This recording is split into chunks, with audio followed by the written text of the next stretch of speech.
This is Pathway to Recovery, an SA Lifeline Foundation podcast featuring hosts Tara McCausland, who is the SA Lifeline Executive Director, and Justin B., a sex addict living in long-term recovery. We have conversations with experts and individuals who understand the pathway to healing from sexual addiction and betrayal trauma, because we believe that recovering individuals leads to the healing of families.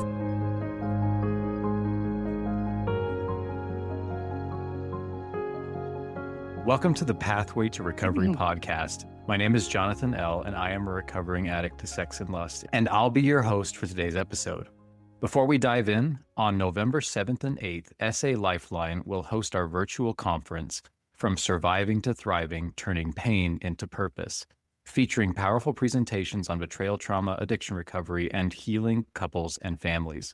The cost is $59 per individual, and discounts are available for couples or groups. Go to register at salifeline.org. Now, let's get started with today's episode. So today, I have a really special guest, special to me at least. Lyman has been a big part of the recovery rooms as far as I think I've been participating in them quite some time now. Lyman, you and I have had chats before, and when today's topic came up, I thought of you immediately. I wanted to have you on to talk about this specific thing. Today, we're talking about being committed to recovery. But first off, Lyman, do you want to give a little bit of your background, a little bit about yourself, just so we can get a little bit of the flavor, but your voice and get into you as a person? Sounds good. Thanks. Thank you, Jonathan. Grateful for the opportunity to be here. My name is Lyman D. I am a sex addict. It is something that has been following me for the better part of 4 decades. I tried anything and everything that I could, going and visiting with ecclesiastical leaders, and nothing seemed to work. I got pretty hopeless. I kind of was at the point of giving up, and sitting in a lesson, so in our church where the men meet together, and somebody was sharing a reference from a podcast.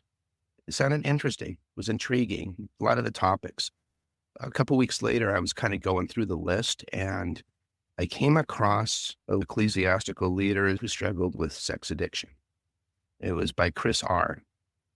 And that caught my attention immediately. And as soon as I listened to it and learned that Chris had lost his family, or lost his wife, lost the job that he loved, the church calling that he loved, and I just had this overwhelming feeling that was going to be me. It gave me the courage to take the action that I needed. My ecclesiastical leaders and therapists have been on me for 2 or 3 years to get into the rooms of recovery. And so that was what got me into recovery for the first time, after like 40 plus years, 50 plus years of dealing with this addiction. It's interesting because I look back on my whole journey of recovery, and I can see God's fingerprints all over, where at the time it didn't feel like it, but now I was directed and I was guided to the right person or the right thing. And it was just a small little thing that gave me the push and the bump that I needed. And, I'm forever grateful to Chris for being willing to put himself out there to give other people hope, to help guide other people. And I hope that I'm able to do the same type of a thing. So that's one of the reasons I'm here, and I enjoy helping and working with other people.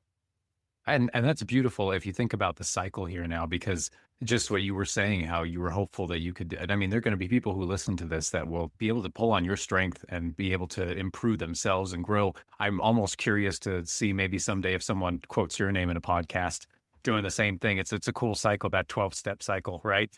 Just as part of your experience, what ended up leading you to SA Lifeline specifically, though? It's a great question, because by the time I went into the ARP, I was willing to do whatever was needed. So for those who aren't aware, they have you work a step a week, and I would go through and read and annotate and answer the questions. And after 12 weeks, it was like, okay, what's next? And then the other part of it was, even though my life was just drastically changed, I created these incredible connections with these brothers. I still go today. I still love them, appreciate them, and I get a lot out of it. But I was still relapsing, and I felt like there was more that I needed to do. And a thought popped into them. I reach out to Chris on Facebook. So I reached out to Chris on Facebook, and he says, I go to this meeting every Friday morning at 6:30. And I'm like, oh my goodness, I teach school, and Friday is a hard time. Everybody's exhausted by the end of the week. That meant 6:30, meant 5:30 my time because I'm in California, which meant that I had to get up at 5 o'clock, 4:45 in order to attend the meeting. And I almost didn't make it. I got up. I'm like, this is ridiculous. Was about to put my head back down onto the pillow. And it's like, no, buddy, this is where you need to be. As soon as I hopped online, I knew it was exactly where I needed to be. I'll share one other little bit because I kind of kept in contact with Chris on that because he was in that meeting. It took me another probably 3 months to find a sponsor. And I was just kind of getting really frustrated. And Chris's advice was follow the Spirit. Spirit knows where you need to be. And as soon as I followed that, it was exactly with the right person. So that's how I ended up into the rooms of SAL, 12-step. Man, and we're glad you're here. A lot of good brothers have had good conversations with you. Your faith hope experience has blessed a lot of people. But one thing that I'm hoping we can get to today actually is covering this aspect of commitment and being committed. So we're going through the recovery puzzle right now with each guest as we talk, and I'm taking different pieces and having an individual speak about one piece. And I want to talk about this. It's on, so if you go into the SAL book, it's the newer one. So if you don't have the newer one, this is not going to help you. But on page 107 of this book, there is the bullet point number 4, which is committed. I'm going to read this really quickly because this is the portion, the description of that piece of the puzzle. And it says, one must freely choose to step onto the path of recovery and stay on it. The path is narrow and may seem steep at times. So a long-term commitment is vital. Without a firm resolve to do whatever it takes, discouragement may roll in during setbacks, and sadly, a return to illicit sexual behaviors or lasting trauma will likely follow. Our experience is that when each partner is wholly committed to work their own recovery in due time, relationships have a greater opportunity to heal. And I love they put this quote from Vince Lombardi down here that says, most people fail not because of a lack of desire, but because of a lack of commitment. So I want to dive in on commitment today with you. And I've got a couple of questions that I'd like to go over with you. So I'm going to ask you these, whatever your responses are, I'm sure they'll be great, but I'm excited to hear from you. So can you share a bit about, you've already shared a little bit about your personal recovery, but really let's focus in on that initial commitment to recovery. How did it start? How did you start like getting deeper on it, like digging deep into this commitment that has kept you here now? And can you think of a specific moment that prompted your resolve to stay with it as opposed to just falter and fall back? Continuing with the start because it actually makes sense in following sequence. Chris's advice to follow the Spirit was really key because I felt like I was led to my sponsor. And in the first meeting, he asked, there were certain requirements that he had. I had to attend 2 meetings a week. And I'm like, well, I already attend one for church. He said, that doesn't count. It has to be 2 SAL, SA meetings. There's this little defiance in me that's like, I'm digging my heels down and complaining. I had to make a daily phone call. It had to be a different person every day of the week. And they had to have at least a year of sobriety. So I really had to be in meetings and I had to be paying attention to getting them down. So I had those daily scripture study, daily journaling, and daily prayer. I went through a period where it was like, I can't believe I've got to do all of these things. And I was just getting kind of frustrated. But then I just kind of realized, it took a moment and realized, these are things that I should be doing anyways. Should I be praying every day? Yes. Should I be journaling every day? Yes. Should I be reaching out to others every day? Yes. And in terms of like step work and things of that nature, personal development, whatever you want to call it, that stuff that leaders and successful people do on a regular basis. And I never held that habit. And so that kind of changed my attitude a little bit. But where it really hit home to me was that summer. My date of sobriety is May 20th of 2023. So end of June, beginning of July that year, my family took a cruise down to the Caribbean, and then we hung out in New York for a little bit. I was required to make phone calls while I was wherever I was, whatever We're out in the middle of the ocean. I'm supposed to be making my calls, attending my meetings. Same thing in New York. And so I went through and I did it. One day in New York, we'd gone to see a couple of plays that day, had lunch, went and had a dinner and an ice cream, nice cheesecake after the last play. And we're walking back. It's like 11:30, 12 o'clock. And I realized I hadn't made my call for the day. We got back to the room and I felt terrible and went to bed. I had my call. That was the other requirement, is I had to have a weekly call with my sponsor. My weekly call was the next day. And I made an arrangement so that my wife would go hang out with the kids in their room. I could have my meeting. And part of the agreement is that I would go pick up breakfast for everybody. So we hadn't had any good bagels yet. So I found a bagel shop and went down to, it took longer than anticipated. And I was 45 minutes late. I found myself in line making excuses for why I was going to be late and just justifying. We get back to the room and I get onto the phone call and he was like, just kind of very direct. He says, "Hey, I understand you got family things going on." He said, I've only got about 5-10 minutes. And then we started talking like, "How are your calls this week?" I said, "Oh, great. I didn't get one in last night." And then he stopped me in that moment and he was like, "We're going to end the conversation right now." He's like, I need to check in with my sponsor and we need to have a conversation. I'll be getting back to you. It just kind of hammered home to me in that moment. A couple of things: honesty, being rigorously honest. Was I being honest? Was I trying to be manipulative and make things sound okay, sound good? And then the other part was ultimately I did make a commitment to call him at a certain time every Sunday. I had made a commitment to make those calls every single day, and he didn't keep that commitment. And so that just kind of really hammered home. Ever since then, life happens and there's going to be days where you can't make the calls, but to this day, I still reach out every day to people. And it's been such a blessing just to have those type of commitments, because by keeping those commitments that I agreed to make, it's one of the things that helps me get through the challenges that I have to deal with on a regular basis. So I don't know if that's a long way to answer that question. No, I love that. And it's the best way to answer that question, honestly, with personal anecdotes and stories, because people are going to listen better when you have a good story, and you do have them. So appreciate that.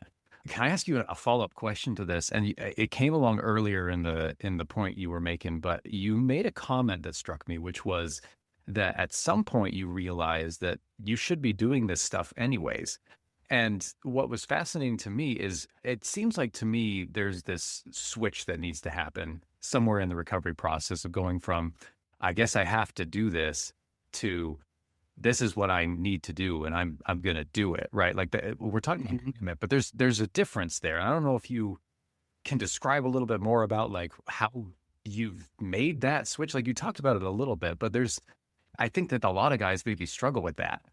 Couple of things there. It all goes back to that podcast and conversations with Chris. Sure. I knew where my life was going to go if I kept doing it, and I did not want that. I didn't want any part of that. And then the other part of it was just all of the Spirit. It's going to guide you to where you need to be. And there were times where it was like I really wanted to get out of it because it was such a pain in the neck. Whenever I was on vacation, I've made calls in airports. I've made calls, going on walks, in noisy houses in the background. You name it. And it always came back to what Chris had said: follow the Spirit. And the Spirit led me here. And if the Spirit led me here, and this is where I need to be, then this is what I need to do. So I don't know if that makes sense, but that was kind of like I would call it like an anchor for me in terms of like getting me through those humps on those first really big challenges. Yeah. Yeah. What I love about the way you described that is you went from running from something, running away from what you didn't want to become, to chasing something, chasing down the Spirit, or chasing down these promptings of what you could be. That's so cool. And that in my mind is how that switch happened. So as I'm listening to you, I feel like I'm getting this kind of insight to how that would go. You make this commitment, you decide you're going to do it.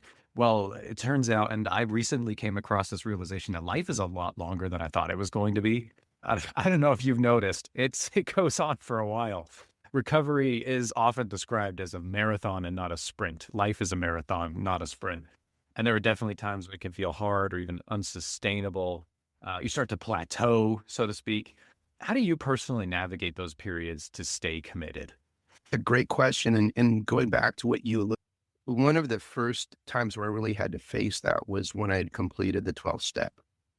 Because up to that point, it was so regimented. It was like every day I was spending this time, so much time doing this. And, I was doing attending meetings. I was making calls. I had recovery work that was prescribed about what I had to do. Once I had completed the 12th step, it's like, okay, I said to my sponsor, what do I do next? He's like, whatever you want to do. And I'm like, I don't know what I want to do. Right. Self-driven now, yeah. Then that's where our conversation started to come in a little bit, because I had to try to figure out what was going to work for me and what wasn't.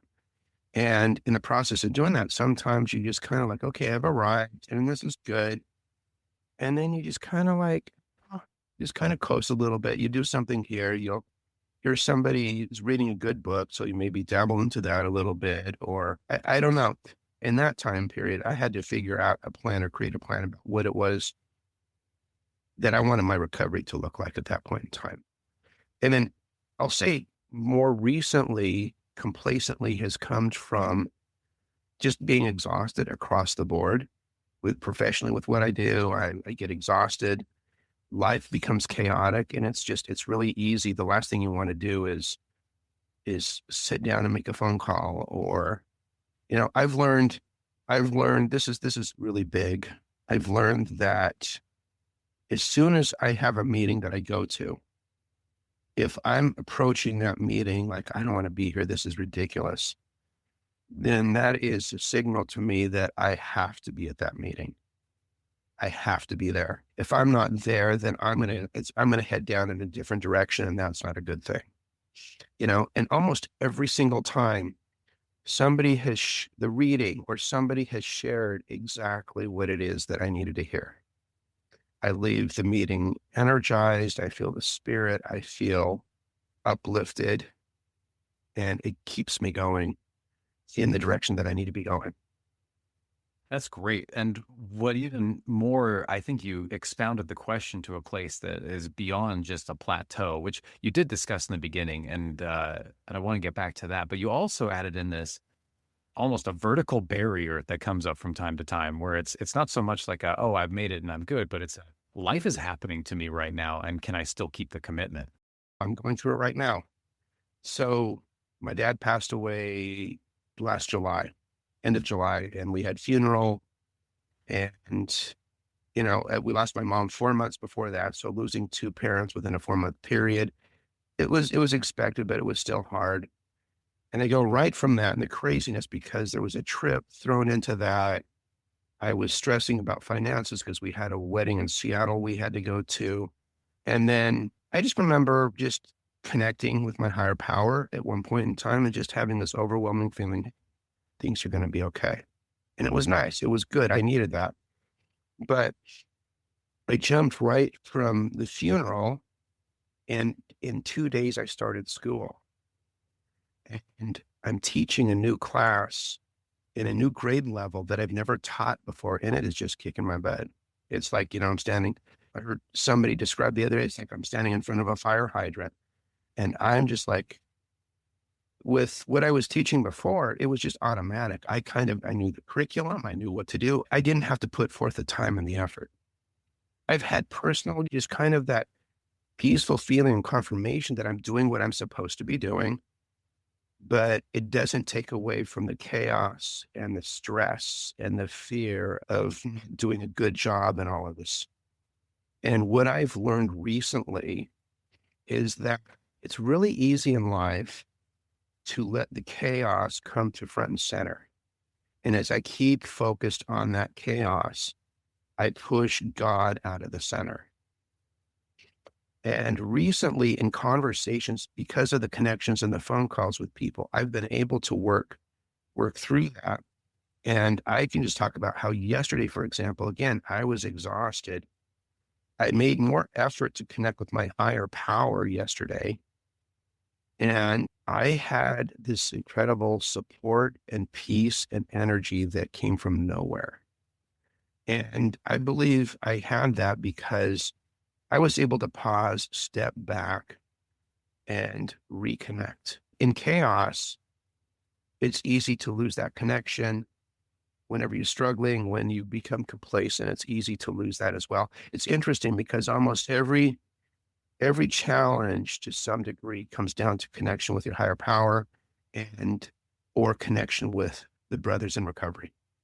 What you painted a picture of to me is I almost imagine this ideology that in the beginning, commitment kind of feels like this ball and chain you have to drag around with you, and it keeps you quote unquote grounded, right? But it shifts later because then the storms of life come in and you've got this almost like this battery pack now, right? You're connected to something stable because of your commitment.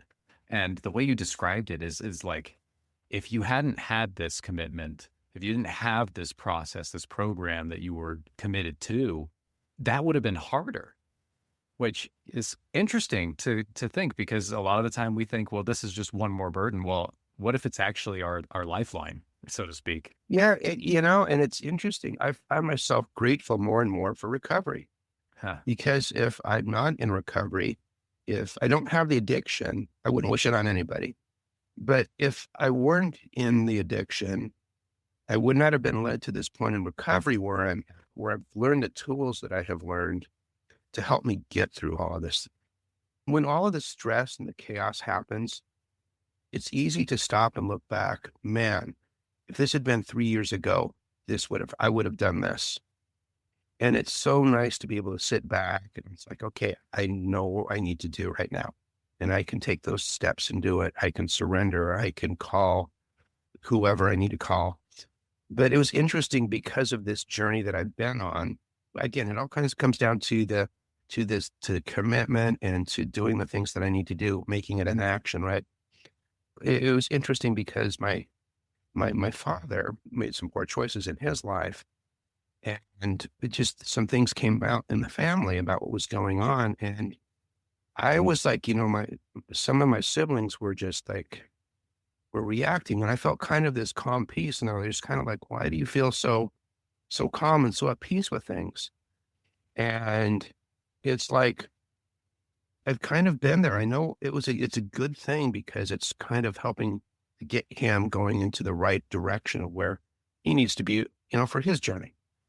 And so if I'm not in the rooms of recovery, I don't have that type of an attitude that would have created more stress and anxiety.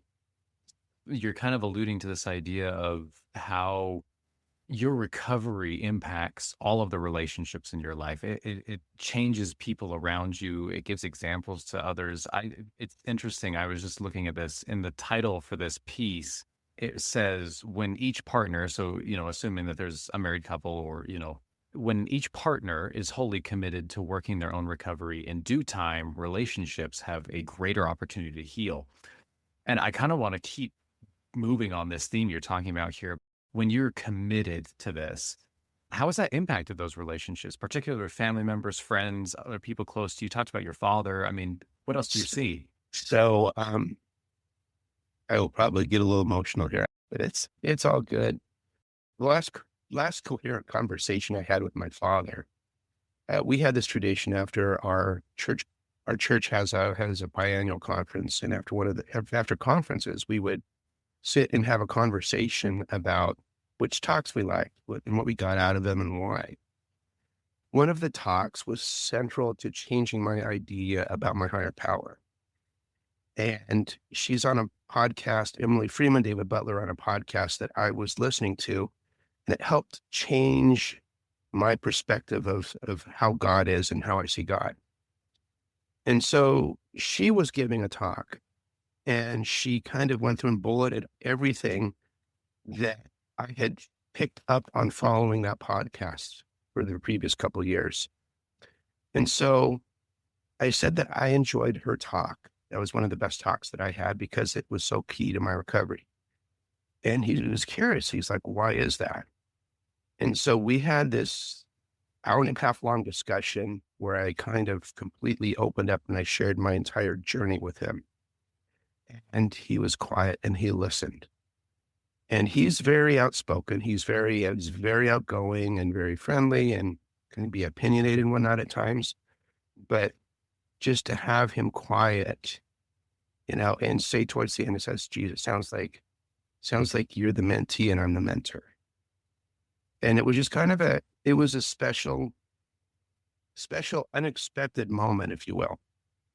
And again, I'll go back to, if I hadn't, no commitments, no taking the action to get onto the road to recovery, I don't have that moment there. And that's, again, like I said, that was the last, where he was really with us and I could have a conversation for him for an extended period of time. Another one was with my mom, where she had this experience where she had bad heart, bad lungs, but she had a hernia, and she just was getting worse and worse and worse. It went from like end of November to beginning of February. And they finally took her in for a CAT scan and found out that she had had a ruptured appendix and that a wall had developed around the infection. And so it was like the day or two after, while she was in recovery, I get this call about 11 o'clock at night, and she apologizes for all of the intended harms that she had caused in my life. And I knew there was no way that she could ever make up for all of them. And there's no way that I can make up for all of the pain that I'd caused her as well. And it was just one of those sweet moments where I felt like God's love. And I felt that he was carrying that burden that neither of us could complete on our own. If I'm not in recovery, not making those commitments, I'm not on recovery, I'm not having that moment with my mom, if that makes sense. And I use those to illustrate, those are two really good examples. I just had other people have reached out and have asked questions, and I connected with a couple of family members who have had issues, and it's just nice to know that there are people out there that you can go to if you need to. Sometimes our parents mean well and our family mean well, and things don't come out in I don't say the best way possible, but they don't always come out in a way that can be hurtful. You don't feel their love and their support. When I told my dad, I could tell he was disappointed when I told him what was going on. When I talked to my mom and told her what was going on, she's like, "Yeah, I've kind of expected it." And what was interesting is I would attend my ARP passage meetings every Sunday night, and on the way home, I would always call her, or she would call, and she was always asking questions. "So how was your meeting tonight?" I said, "It was good." "Well, what did you guys talk about?" And I'm like, "I can't talk about it." And so it's like that, but that's how she was. And she was just interested and generally wanted to know how I was doing, how I was progressing. Conversations with my kids, my daughter in particular, she'll always check in periodically. When I first told her, it's like, "You're taking care of it. How are you doing?" And she would periodically ask questions about how I'm doing. And the boys were just kind of like, "Yeah, okay, that's nice," and just kind of blew it off and move on. And then my wife is in a very different place than I am, and I've had to learn to row my boat, stay in my own lane in terms of what she's dealing with. But in terms of like attending my Sunday meetings and in terms of attending all of my other meetings, she knows what's going on. And if I'm not going to them or whatever's happening, she'll want to know. She's like, "How come are you going to this meeting tonight? Are you going to do this?" And she's been very supportive. Traveling and going to meetings and phone calls and sitting in cars and things like that, it can be inconvenient at times, but she's been very supportive of that in that regard. So I'm very grateful for that. And I know we'll get at some point, we'll get to where we need to get to deal with our own issues, because we do have our issues that we need to deal with. So, Yeah. Yeah. But the beautiful thing about this is that, and I love how you've highlighted this in your examples, and you said it, without the commitment to recovery, these conversations don't happen, right? And I know so many other brothers I've talked to, but myself included, where I came to these rooms because I knew the behavior was wrong. I knew that the impulsiveness of it was wrong. But what I was missing was I didn't see how all of my connections were disintegrating around me. So well highlighted in the different stories that you tell here, but all these relationships where now you can have real conversations. I love that. And my favorite thing, you just said it. These conversations don't happen without that commitment. Like, if anyone takes something home, I hope it's that, that, connection and commitment go hand in hand. What I'm going to ask you now is, and I'm going to pull this back down a little bit because I'm sure there are a lot of people listening who, well, I don't know, I'm not sure of anything anymore, but I hope that there are people listening thinking, okay, well, how do I do this? Because I'm not in a place where I feel that commitment. There's actually a member share in the SAL book from a betrayed partner that says this, and I think it's great. It says commitment is a funny word, but I find it's more of a verb, an action word. Can you give examples of how you try to embody commitment as like a daily action in your recovery rather than just this one-time decision or this tedious clinging? Because I know, especially early in my own recovery, I would say, this is it. I'm going to change. It's going to happen. And when it didn't, I would never shattered. Yeah. rinse, repeat every Yeah. 2 weeks, right? It felt like, Yeah. I could get about 2 weeks and then I was back to square one. One of the things initially that was discussed with my sponsor was it talks about step one, step two, step three is a willingness. You have to be willing to do whatever is necessary in order to make it happen. Yes, it's a verb because you have to do things. So that meant, like, another story here, family reunion in Las Vegas. I'm in the middle of writing my step one inventory. And once everybody's up, there's no time. Everybody's off and moving and doing things, and it's hard to find time. So I had to get up a half hour to 45 minutes earlier in order to do whatever it was that I needed to do. There's a way to make things work if you're willing to figure out a way to make it work. And the Friday morning meetings for a year at getting up and being ready by 5:30, that was there's so many times where I did not want to do it. I was so grateful when we were on the East Coast because that was like, then it was like getting up at like 7:30 or something like that. And it's like, I didn't have this crazy hour that I had to wake up in. But I think one of the biggest things that I would share with everybody is just you have to be at a place where you're willing to do whatever your sponsor is asking you to do. There's a reason for it. And if you're struggling with it, because there's so many issues that people have in life. Young kids, young families, it could be work. You could have, like, if you're in business and you have calls, on the East Coast or the West Coast, or, like in Japan or something like that, or you're traveling, there are ways around doing it. I remember there was a member who shared a list of, was like SA meetings that were going on at any given time in a moment. And the idea with him sharing that out with me is like, whenever you're struggling, if there's not an SAL meeting going on, you can go to one of these meetings wherever you are in the world. Again, it's a commitment to and a willingness to do whatever is necessary. And what I learned, the other thing that I learned is wherever I was traveling, I would try to compile a list of people that were in that particular time zone so that, it was more aligned with where I was. And then I could manipulate it. So, like, if I'm in New York and I was too early on where I wasn't thinking, if I was calling and it was 11:30 at night, and on the West Coast, it would have been around 9:00, maybe 9:30, which, yeah, it's a little late, but I could have made a call. I could have made an effort. So that's what comes to my mind when it's just a willingness to do whatever you need to do for you, because everybody's journey is different. What worked for me is not going to work for the person sitting next to me. Your journey is different than my journey, right? And so how we get to that point where we're committed and actually doing it is really, really different. Yeah. What I love about that is you gave a very universal truth, which is if you want it to work out, you can make it work out. I mean, it's going to require some sacrifice. You mentioned that, and it's going to be difficult in some cases.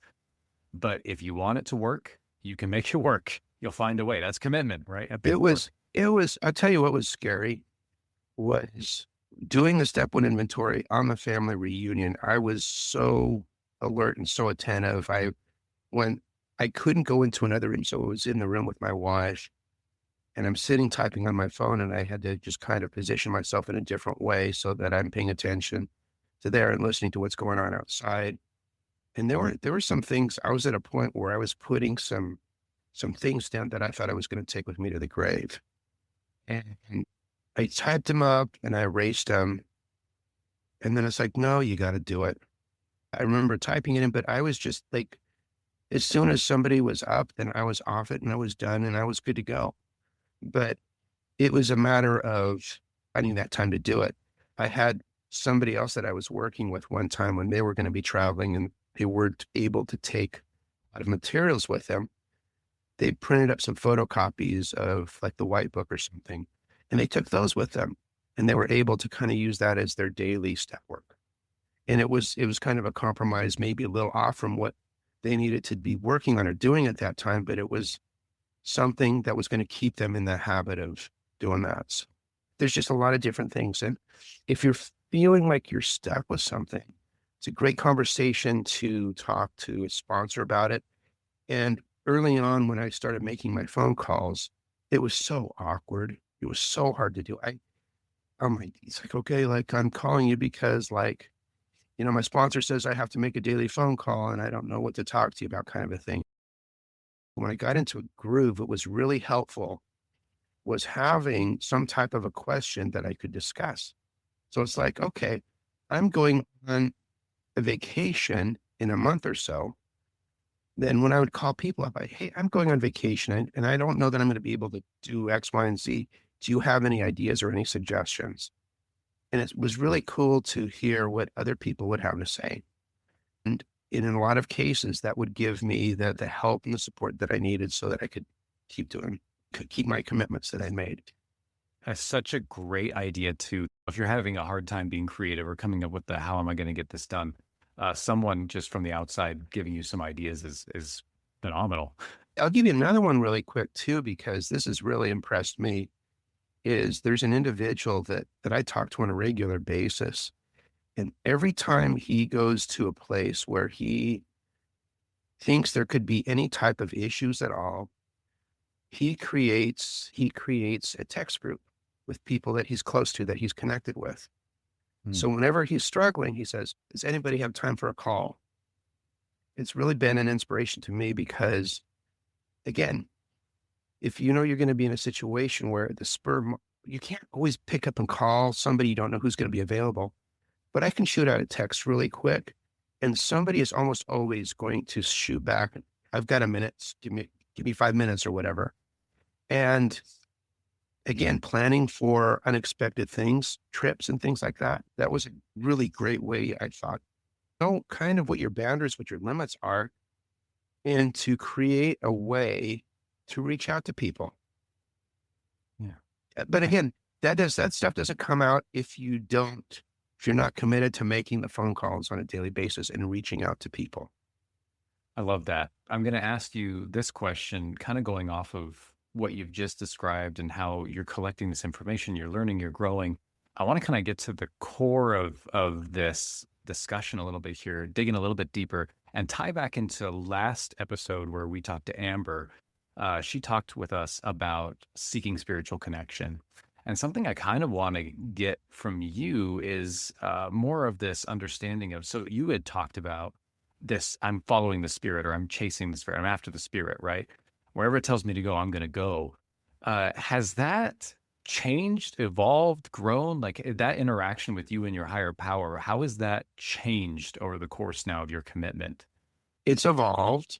It's more powerful. It's a more special connection than I ever imagined. My parents would say I've always been somewhat sensitive in that regard to feeling. My grandmother has been that way. So I feel lucky in that regard, but how that connection has changed immensely. I go back to the podcast that I listened to with Emily Freeman and David Butler. And that was where I first really heard and was hammered home the idea of the Savior is going to meet you where you are, as you are. And that was such a foreign concept to me. And that gave me such a big, I don't know, just all of this hope.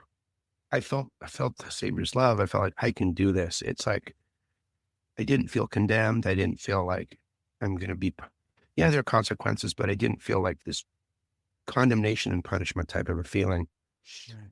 Later in the journey, one of the most effective ways, if I really need to feel the Spirit or need to prayer and need to connect, I have to find time. I have to get out of the chaos and I have to pause. One of the best things for me that works is just taking a few minutes to kind of meditate to get into a relaxed state.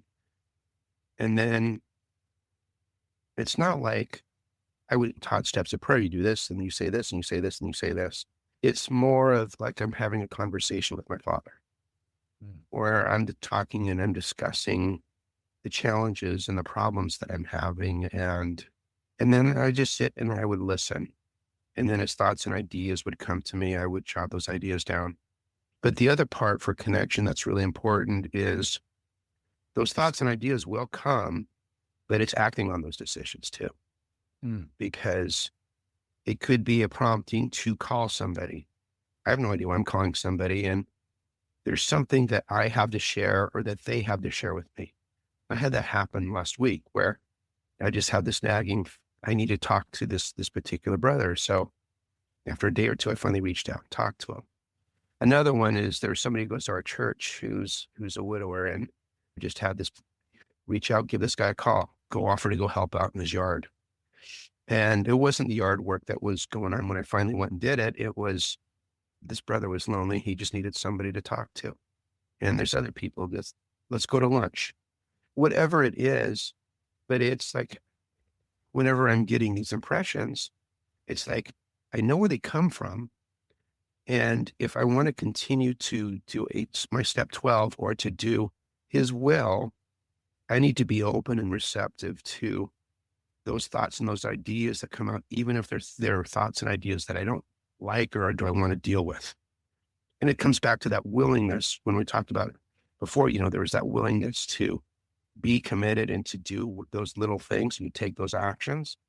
So that's where my connection kind of comes from that.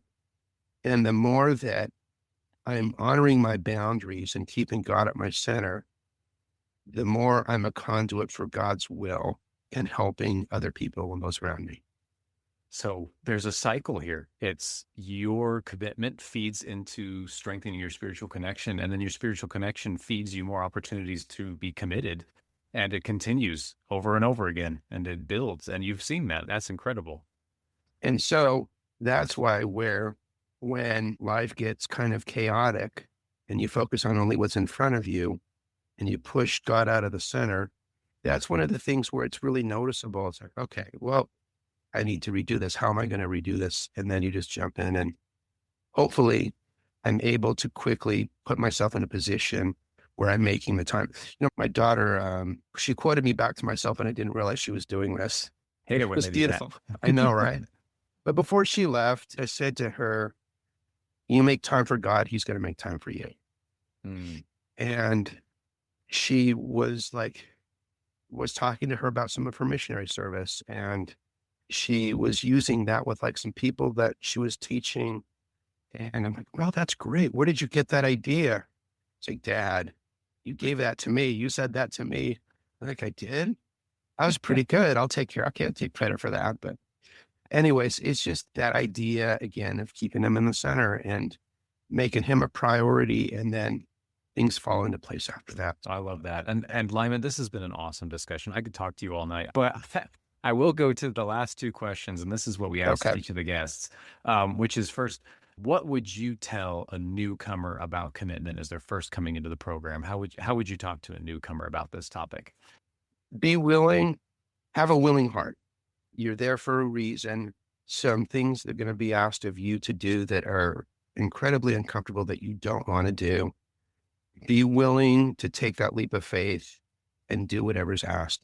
One of the greatest blessings that I had was going to that second meeting because of all of the connections I created by going to that second meeting. Same thing with the connections I didn't want to, was a pain in the neck. But by having that willingness just to do it, because the first time I walked into the rooms of recovery, I was so afraid. And the very first person I saw was somebody that I knew. But once I was in there, it's like, okay, I've got this. We're good. And there's a reason for things to happen the way that they are. So that's what I would say is just be willing to do whatever is asked of you and be willing to listen, because there's a reason that sponsors and people who have a degree of sobriety are sharing the things that they do. The next question that I want to get into, extremely pertinent, I feel like, to specifically the topic of being committed. But what would you tell to an old timer? And I know that you've talked to at least one old timer about commitment and about avoiding complacency. But what would be some advice that you'd want on record for those folks?